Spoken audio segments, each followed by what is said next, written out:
Ang unang bahagi ng taong 2020 ay nagpakita ng mga direktang hamon at sumubok sa ating mga Pilipino upang baguhin natin ang ating mga pamamaraan upang mabuhay. Mula pa noong Marso, ang banta ng COVID pandemic ay naging laganap at ang pagsasaayos sa mga regular na setup sa trabaho at paaralan ay kailangang pansamantalang ihinto upang matiyak ang kaligtasan ng bawat mamamayan at mapagaling ang mga nagkakasakit kahit may kakulangan sa mga impormasyon tungkol dito. Nagsimulang bumuo ng mga plano at proyekto ang mga school authorities sa pambansang antas sa iba't ibang mga ahensya ng edukasyon upang ihanda ang mga school communities na patatagin pa ang mga paghahanda para sa darating na taon ng pasukan. Naglatag ng mga plano ang Jacinto Zamora Elementary School para sa iba't ibang mga modalidad upang matugunan ang mga pangangailangan at sitwasyon ng bawat mag-aaral. Batay sa paunang resulta ng pagsisiyasat, ang mga magulang ay mas pabor sa online, blended at modular na mga pamamaraan bilang learning modalities.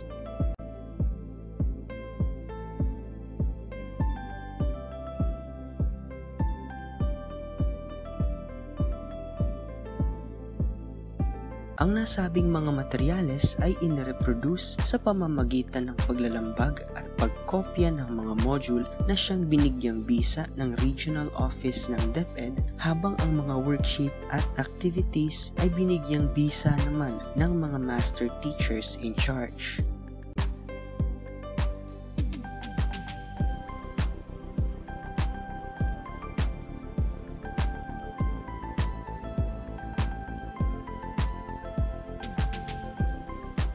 Ang mga nasabing nakalimbag at inireproduce na lingguhang mga module at worksheet na sumasakop sa 8 paksa ay ipapak kasama ng mga notebook sa isang plastic envelope ng advisor ng bawat klase.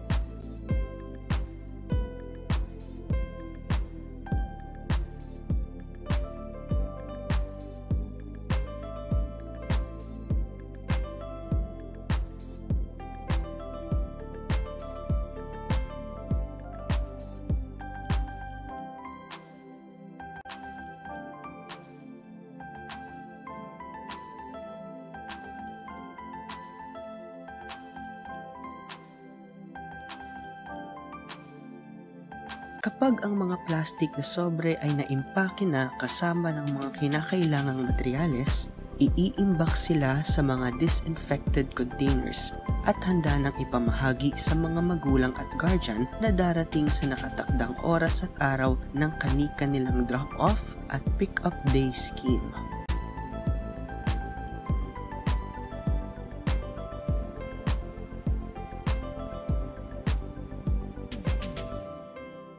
Ang paghahanda ng mga materyales para sa blended at modular modalities ay ihahatid at ire-reproduce para sa pick-up scheme o pamamaraan ng paaralan. Matatanggap naman ng mga online modality enrollees ang soft copies sa parehong schedule.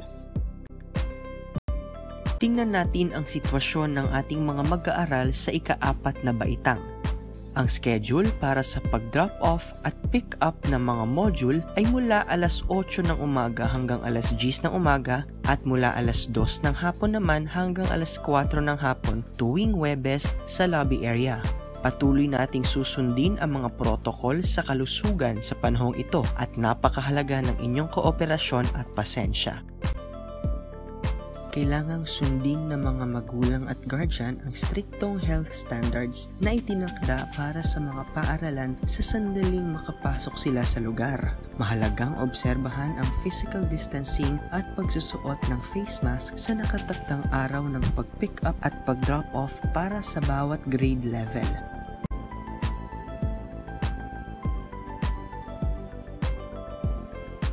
Palalawigin ang responsibilidad ng nurse at security guard ng paaralan sa school communities sa pamamagitan ng pagtitiyak na nasusunod ang mga health standards, ang mga health protocols tulad ng pagsuri sa temperatura, pagkakaroon ng mga sanitizer at pagdidisinfect ng mga foot mats.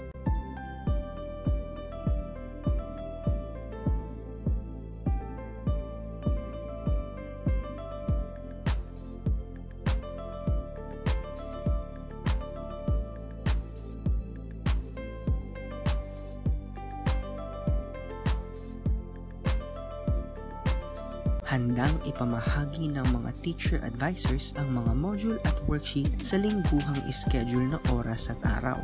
Ang mahigpit na mga health protocols ay oobserbahan sa mga oras na ito.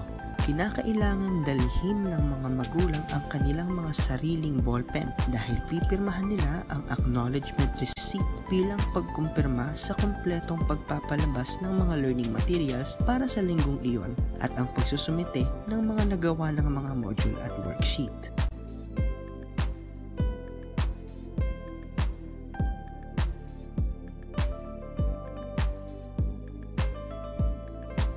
Handang ipamahagi ng mga teacher advisors ang mga module at worksheet sa lingguhang schedule na oras at araw. Ang mahigpit na mga health protocols ay oobserbahan sa mga oras na ito. Kinakailangang dalhin ng mga magulang ang kanilang mga sariling ballpen dahil pipirmahan nila ang acknowledgement receipt bilang pagkumpirma sa kumpletong pagpapalabas ng mga learning materials para sa linggong iyon at ang pagsusumite ng mga nagawa ng mga module at worksheet.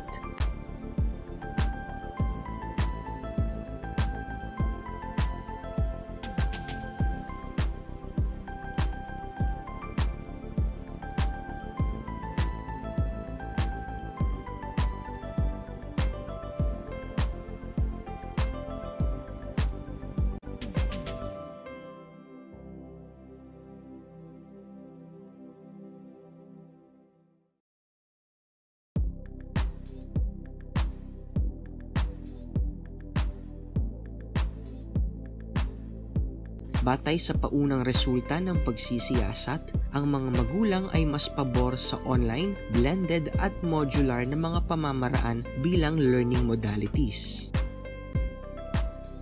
Ang modalidad na ito ay nangangailangan ng internet connection, connected gadget at soft copy ng lingguhang module. Susundan ng guro ang lingguhang schedule upang tipunin ang mga mag-aaral online.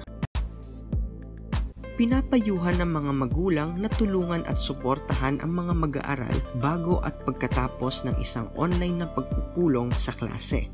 Hinihikayat din ng mga magulang na subaybayan ang performance ng mag-aaral at dumalo sa mga pagpupulong kung kinakailangan kasama ng guro.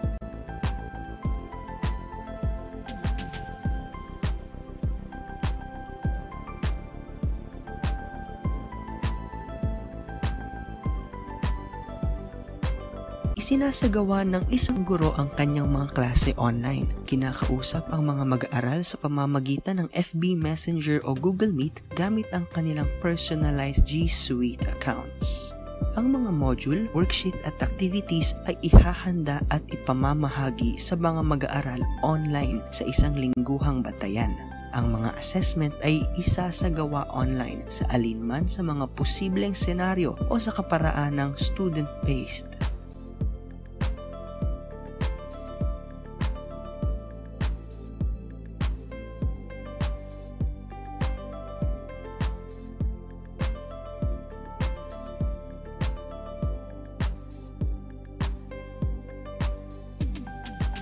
Bibigyan ng lingguhang schedule ang mga mag-aaral ng oras kung kailan nila imi-meet ang kanilang mga guro online base sa mga binigyang bisang mga module. Ang mga worksheet at activities ay maaaring masuri online gamit ang kanilang mga accounts sa G Suite at Google Classroom na nakalink sa mga account ng guro. Lubos na hinihikayat ang mga magulang na magbigay ng buong suporta sa positibong gawi sa pag-aaral at upang maitaguyod ang patuloy na pakikipag-usap sa mga guro para sa mga update, pag-follow up sa katayuan ng pag-aaral ng mag-aaral at iba pang mga alalahanin sa teknolohiya.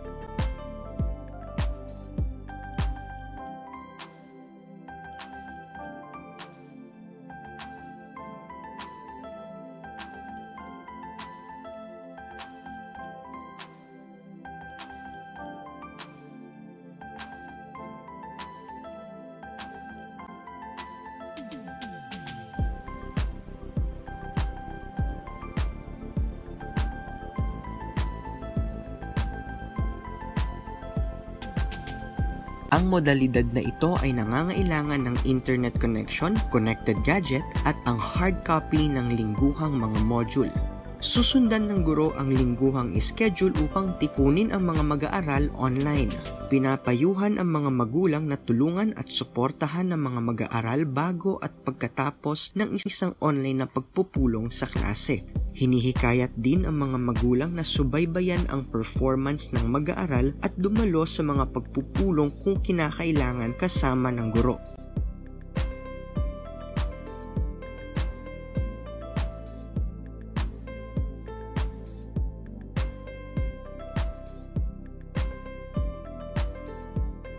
Kailangang mag-online ng guro sa sistema ng blended learning upang ipulong ang kanyang mga klase habang ang paaralan ay magpo-provide ng hard copies ng lingguhang mga module ng paksa, activity sheets at worksheets na isasama sa mga online na talakayan.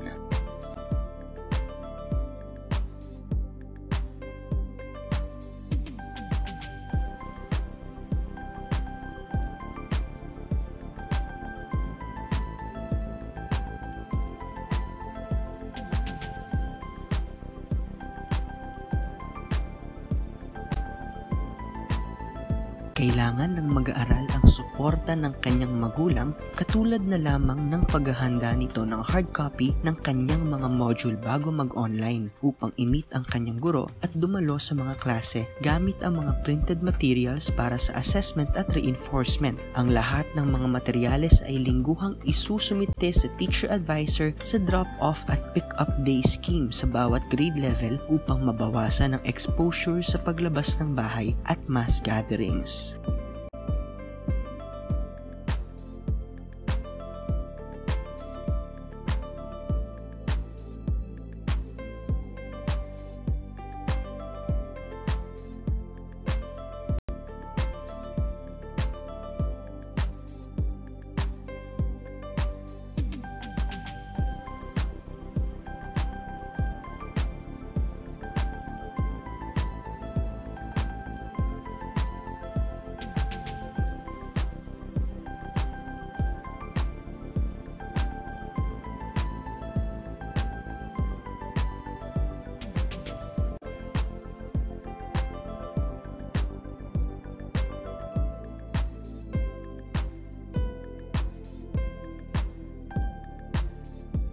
Ang modalidad na ito ay nangangailangan ng hard copy ng lingguhang mga module.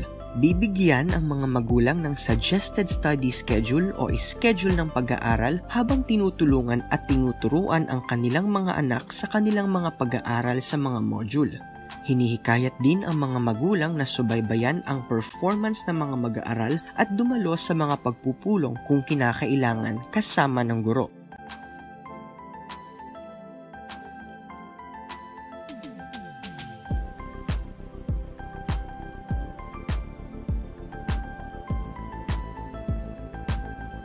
Ang isang magulang na pinili ang modular learning approach ay kailangang gawin ang pagtuturo ng mga module at iba pang mga nakalimbag na learning materials para sa kanyang anak.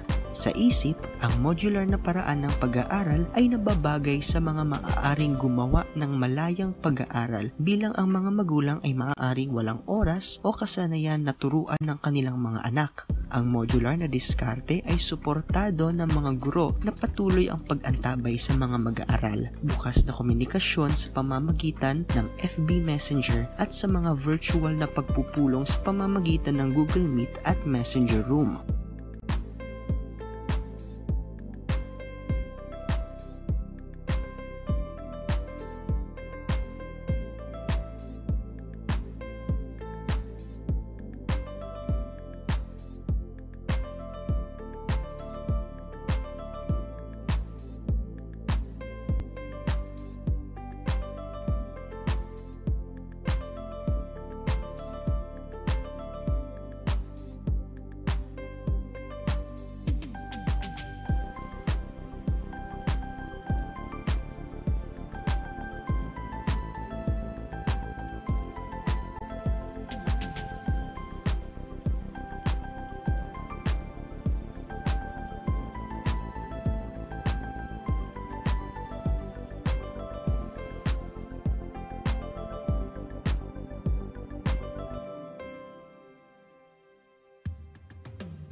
Ang pagsubaybay sa online at blended classes ay dadaluhan ng Master Teacher in Charge ng PSDS at kung hindi man ay ng punong guro gamit ang COT form na imbitasyon mula sa guro.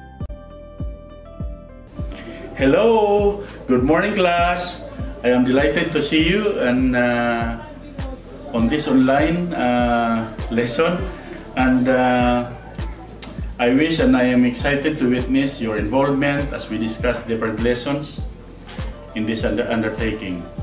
I could see and feel your enthusiasm in this lesson, and so I wish that you will enjoy and just relax as we navigate to the different insights and lessons that we are going to tackle this morning.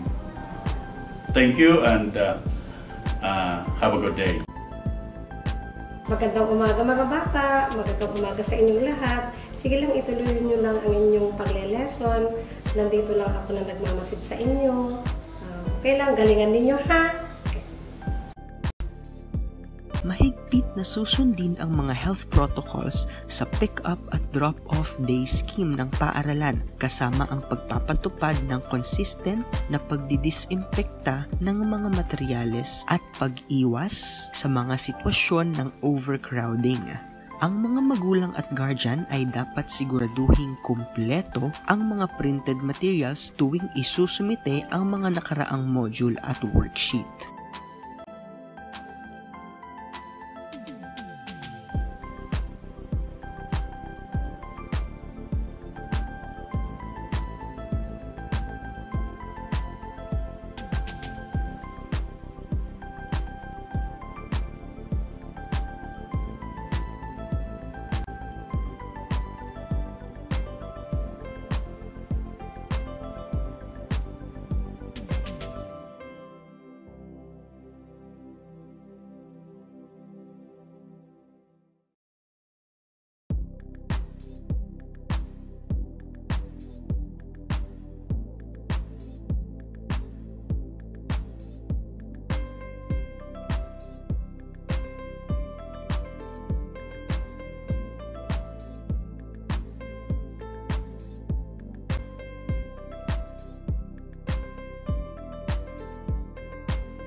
Hinihimok ng sitwasyon natin ngayon ang bawat miyembro ng pamayanan ng paaralan na sikaping umangkop sa new normal batay sa mga kahaharapin nating sitwasyon. Ang buong kooperasyon, pag-unawa at suporta para sa bawat partisipante ay lubos na hinihikayat at inaasahan upang maitaguyod ang tagumpay sa edukasyon sa kabila ng mga pagsubok na ito.